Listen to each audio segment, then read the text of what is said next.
In this episode, we speak about the way we may have argued with the very people we care about most and explore how we can manage conflict differently. From ancient gardens to modern dinner tables, our instinct is to defend, accuse, or retreat. But what if conflict isn't seen as a morbid proof that love has failed? What if we use it as an invitation to pause and look closer?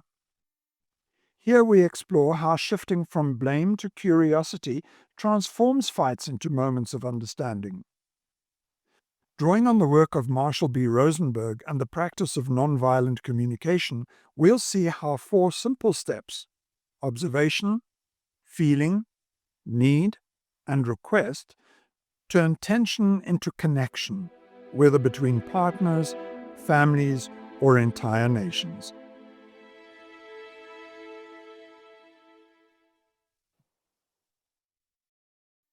Israel versus Palestine, Ukraine versus Russia, Republicans against Democrats, conservatives at odds with liberals, Christians opposing Muslims, husbands and wives fighting each other, and a long list of parties at odds with one another, all missing one radical possibility. Can we meet conflict with curiosity instead of blame?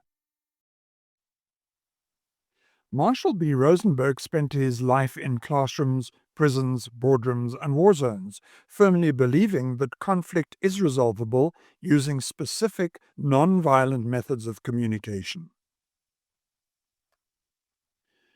To blame someone is to censure them, to rebuke them. Blame reproaches. It makes the accused answerable, asserting that they are wrong and solely accountable for the conflict that exists. Blame belittles, often accompanied by moral judgment.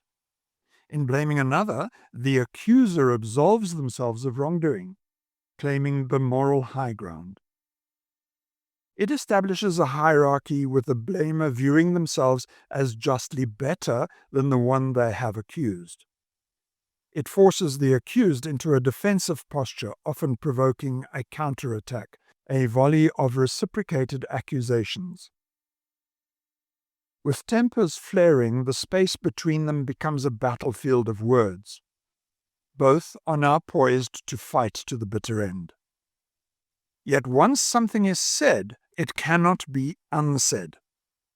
Reckless accusations leave emotional wounds that fester, and some leave scars that never fade. In the end, blame blocks understanding. It trades the search for truth for the comfort of being right. But one must pause here to draw breath and ask, why is blame such a prevalent default in society? I remember an incident when I was about 10 years old. My mother, Yvonne, and her 2 sisters, Maureen and Valerie, had gathered one weekday after school at Maureen's big house. All 7 cousins were playing beneath the oak tree when suddenly we stopped, watching my mother stomp across the lawn towards us. Fuming with rage, she called us all into the kitchen. The neighbor had telephoned with a serious complaint. The children, through the wire fence, had racially slandered her gardener, calling him despicable names. It was apartheid's heyday when whites had privilege and blacks were denied the same basic human rights and dignity. The accusation was true. We had egged our little cousin Heather on. She, the feisty 7-year-old, had spewed forth, encouraged by our laughter. She said awful things to that innocent man. Mum lined us up against the kitchen cupboards. Someone had to take the blame. One of us would face a spanking and the humiliation of being marched next door by the ear to apologize. With adult hindsight, I can see that it wasn't the child who owed the gardener an apology, but the adults whose overheard conversations she had merely echoed from one yard to the next. Yet that's not how things worked back then. All it taught us was that such opinions were to be kept private. Our punishment wasn't for thinking that way, but for saying it aloud and for embarrassing our parents. Repeating the same question to each of us, Mum pointed her finger in my face. Was it you? One by one, we all said no. Maybe, just maybe, we might have spared Heather the punishment, but Yvonne was too wise. She drew breath, raised her finger like a wand, and told her story. As a nurse, I've seen how lies turn liars' tongues green. She inhaled deeply, turned to me. Thomas, put out your tongue. I did, but a few paces down the row, Heather refused. In that moment, blame did what it so often does. It sought a culprit, not a cause. The impulse to apportion blame is ancient. It runs all the way back to the Old Testament. After 6 days of perfect craftsmanship, God creates his crowning masterpiece, Adam and his woman Eve, as Eden's future inhabitants. Under Adam's stewardship, Eden is the prototype God planned to expand to global proportions, a place for Adam and his offspring to live in eternal, unbroken communion with him and with one another. Yet this vision was fragile. It rested on one governing principle: absolute obedience. One snake, one fruit, one woman, and one man later, blame is cast. After the disobedience, there is a striking pattern of confrontation and deflection. God calls out, Adam, where are you? I heard you in the garden, and I was afraid. The woman you put here with me, she gave me some fruit, and I ate it. Adam deflects responsibility, blaming Eve for eating the fruit and God for giving her to him. He doesn't deny the act, but quickly tries to shift responsibility elsewhere. God turns to Eve. What is this that you have done? The serpent deceived me, and I ate. Eve too deflects, shifting blame to the serpent. One might wonder, if God is all-knowing and the creator of the conditions in which humans failed, what does this story suggest about responsibility and freedom? The story's deeper insight lies not in divine blame or human guilt, but in the emergence of responsibility itself. All animals, except humans, are reactive. They respond and adapt to their environment without the burden of blame or accountability. Homo sapiens, by contrast, are different. In the Genesis account, they are given an elevated status and a distinct mandate. Be fruitful and multiply. Fill the earth and subdue it. Adam and Eve's state of perfection includes real freedom. Indeed, it must. And if freedom is genuine, then disobedience must be possible. Otherwise, humans would be puppets. The so-called failed outcome is therefore the risk inherent in freedom, not a defect in design. From a young age, children learn about human responsibility and accountability. My point isn't to litigate blame. It's to notice how quickly we reach for it when freedoms collide. Our oldest stories expose a common urge. When harmony breaks, we look for a culprit, be it the serpent tempting Eve, Pandora opening her jar, or someone we blame for disrupting our smooth flow of life. Blame promises quick certainty and a target for our energy. In conflict, most of us start with who started it and who is to blame. Blame is efficient because it sorts the world into culprit and victim and gives us a hit of moral clarity, but it mostly comes with a hefty price tag. The moment we're in moral judgment, demanding to know who is right and who is wrong, we lose touch with our own and others' humanity. Yet there is another way to manage conflict, and that is to transition from a state of grievance into one of curiosity. Curiosity asks slower questions about what mattered and what was missing. Let's look at the Eden story again as a living study in the psychology of disconnection and what might have been possible if curiosity had triumphed over blame and shame. Right after Adam and Eve ate the fruit, the first recorded emotional state wasn't guilt, it was fear, shame, hiding, and blame. This is the exact cycle Marshall B. Rosenberg, the founder of Nonviolent communication, sought to interrupt in modern conflict. He described 4 principles of curiosity that act as a better catalyst for conflict resolution. These principles help one enter a state of curiosity and break the cycle of fear, shame, hiding, and blame. These principles are: first observe, then understand one's feelings, then express one's needs, and finally, make reasonable requests.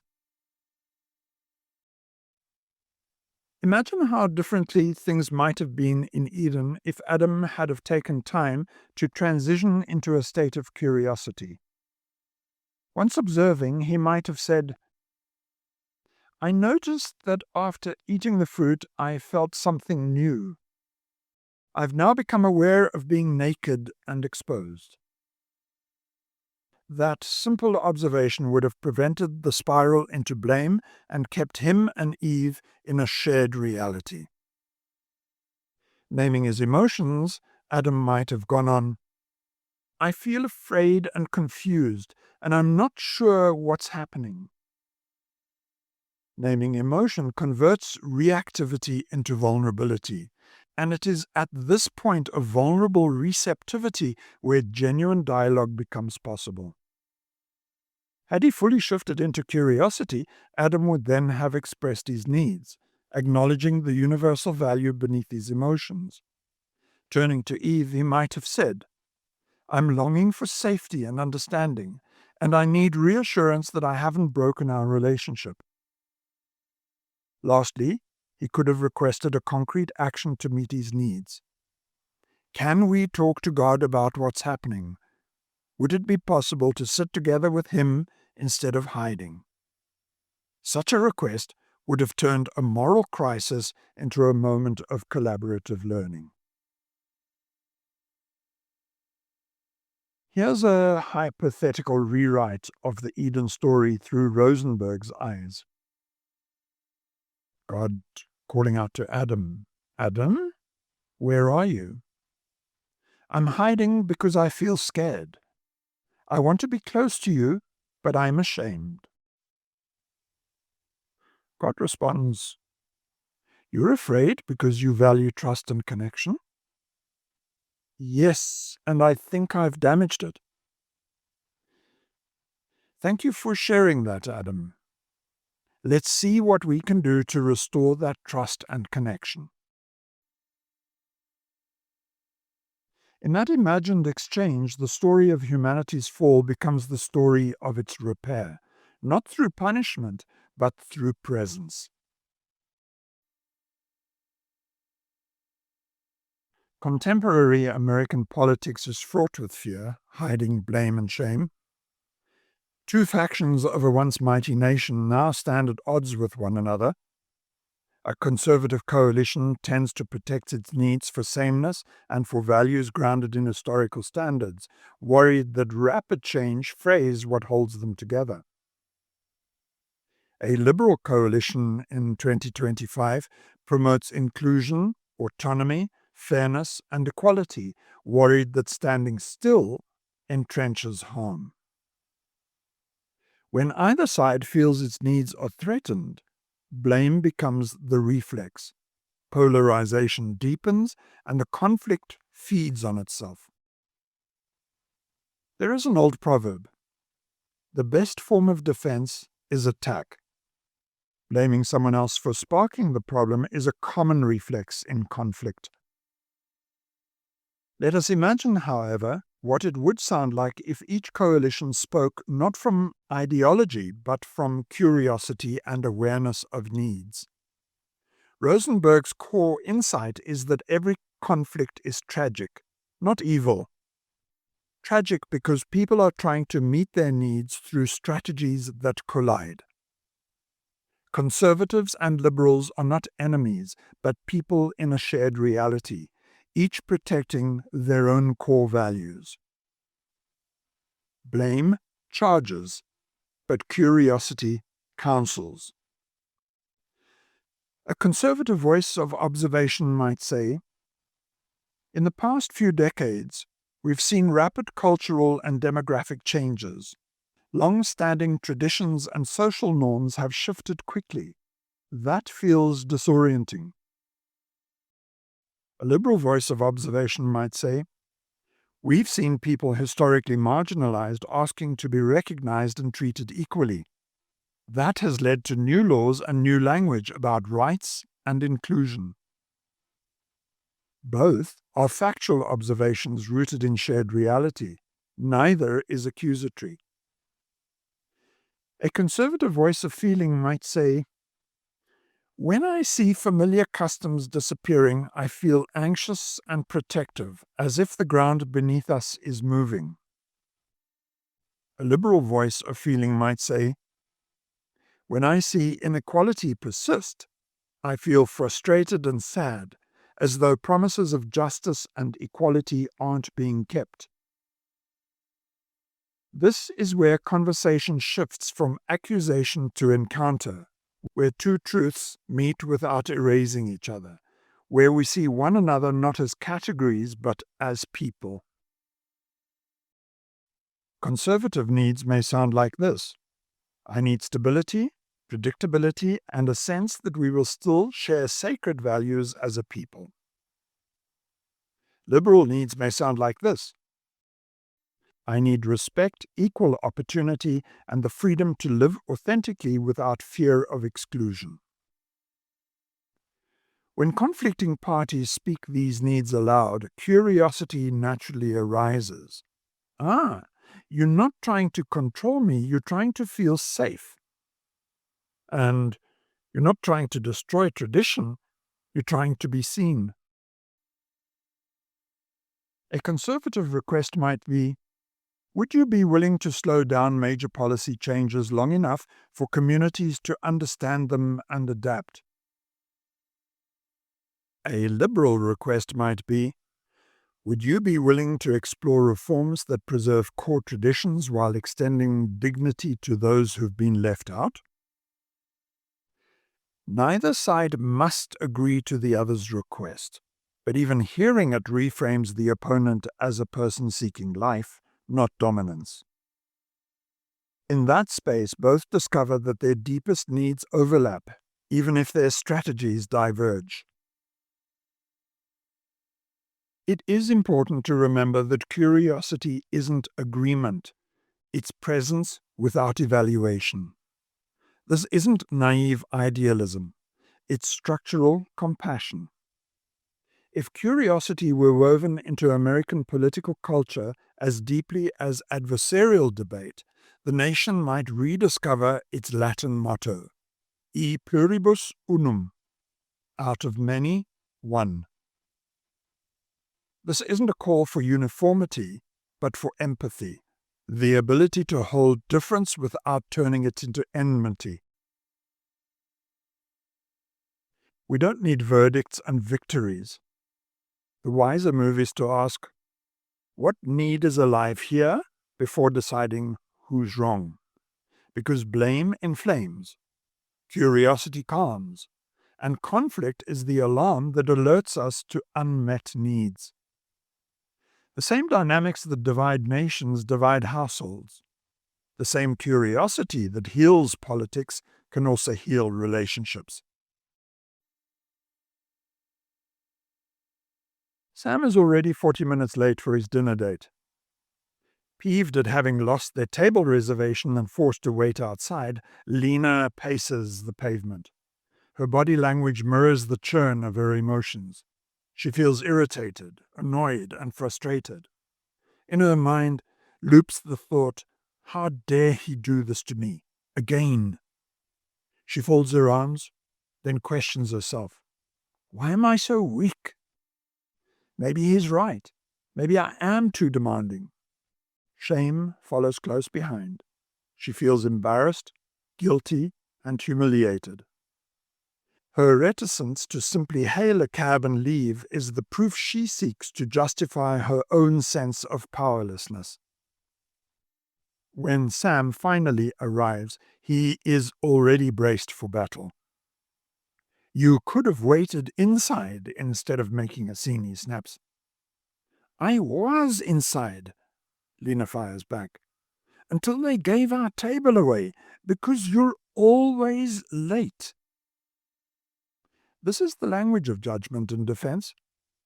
Both are trying to protect something precious, yet it comes out as accusation. What each is protecting isn't ego for ego's sake. It's something far more tender that lies beneath the irritation. A need for dignity, belonging, safety, and love. They're not fighting each other so much as fighting for what matters deeply. Each sees the other as the obstacle to peace rather than the partner in creating it. Their argumentativeness is an alarm, alerting them to needs that remain unfulfilled. Meeting needs, mine and yours, isn't capitulation. It's the quickest route back to connection. Expressing a need isn't a demand. It's a life asking for care. When I name my needs without apology, I stop outsourcing my well-being. When I honor yours, I stop treating you as an obstacle and start seeing you as a person again. From there, the craft is simple. One clear observation, one honest feeling, one need, one kind request. Here's how Sam and Lena could have done things differently. Lena's observation without judgment might go like this. When I saw the table given away and realized you were 40 minutes late, I felt upset. Sam's observation without judgment. When I arrived and saw you waiting outside looking angry, I felt anxious and defensive. Saying it this way helps them stay with what actually happened. Lena, naming her emotions, might say, I felt hurt, disappointed, and unimportant. Sam, naming his, might have said, I felt embarrassed, tense, and afraid you'd be angry. Now they're no longer fighting over facts, they're revealing hearts. Lena then might express her needs. I have a need for reliability and mutual respect. I want to trust that our plans matter to you. Sam may express his needs. I have a need for understanding and space. I want to know that if I mess up, I'm not written off as a failure. This step dissolves blame. Each recognizes that behind every accusation is a beautiful need waiting to be met. Here is how Lena may make her request. Would you be willing to text me as soon as you know you'll be more than 10 minutes late so that I can adjust my plans? Sam may make his request this way. Would you be willing to tell me when you start feeling worried or disappointed rather than waiting until it builds up? Most importantly, requests must be doable, specific, and above all, voluntary. They are neither demand nor ultimatum. Lena stops believing that her worth is contingent on Sam's punctuality. Sam stops interpreting Lena's disappointment as proof of his inadequacy, and both rediscover their shared values, to enjoy their connection, not to win a victory over the other. Blame charges, curiosity counsels, and naming needs connects. In the end, the work is wonderfully ordinary. Pause before the verdict, choose curiosity over certainty, and speak from the life within you. Whether in a garden, a nation, or on a pavement outside a busy restaurant, conflict is not proof that love or loyalty has failed. It is an alarm bell calling us back to what matters. When we trade who is to blame for what need is alive here, shame loosens, empathy returns, and creative options appear where stalemate once stood. This is not weakness. It is disciplined courage. The courage to observe without judging, to name what we feel, to honor what we need, and to ask with kindness. Practiced together, these small moves become a civic art. When we practice this often enough, even our hardest moments can turn from standoffs into understanding, and from endings into new beginnings.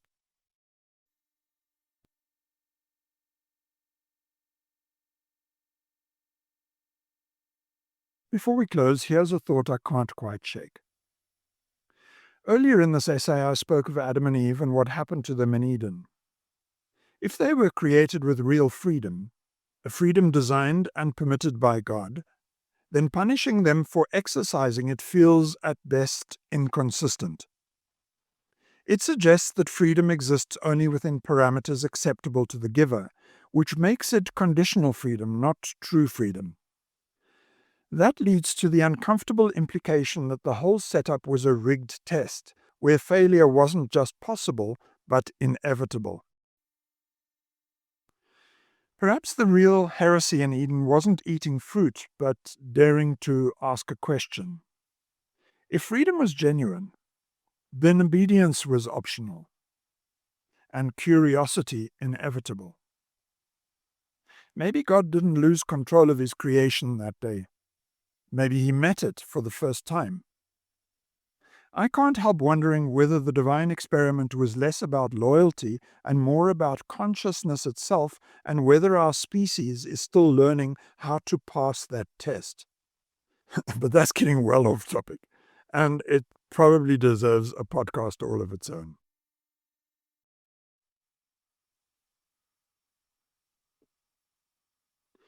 Every answer opens a door to a deeper question. Remember, it isn't agreement that connects us and enlightens us. It's curiosity. If something stirred in you while listening, a question, a discomfort, a flicker of recognition, stay with it. That's where real change or deeper conviction begins to take root. Until next time, I'm Tom Budge.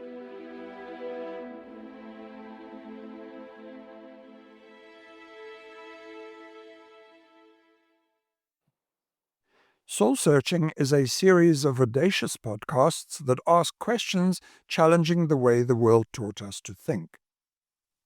I'm not afraid to ask the awkward questions, poke holes in rigid beliefs, and encourage lateral thinking. You might disagree with me, and that is okay. What matters is that we keep thinking, keep talking, and keep learning together.